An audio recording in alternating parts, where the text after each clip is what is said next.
ഞാൻ ഇറങ്ങി sir. Bike start ചെയ്ത് കഴിഞ്ഞു. Okay sir. നിർത്തണ ഹർത്താലാണെന്ന് അറിഞ്ഞൂടാടാ. എന്താ നിനക്കൊരു പുച്ഛം? വണ്ടി അടിച്ചോട്ടി നിന്റെ തല അടിച്ചോട്ടി. നീ പേടിപ്പിക്കണാടാ. എന്നെ പേടിപ്പിക്കണ നിനക്കൊന്നും ഞങ്ങൾ ആരാണെന്ന് അറിഞ്ഞൂടാ. ഞങ്ങൾ മാനേജർ വിളിക്കട്ടാ. മാനേജർ വിളിക്കട്ടെ. പുള്ളിക്കാരത് അറിഞ്ഞാണ്ടല്ലോ നിങ്ങൾക്ക് വച്ചേക്കൂല.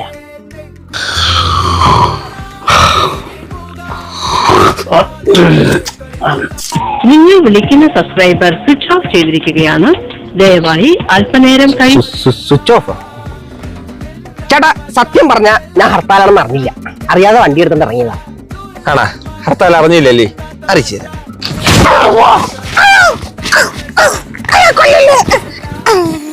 ഇപ്പൊ മനസ്സിലായടാ ഹർത്താൽ എന്തരാണെന്ന്?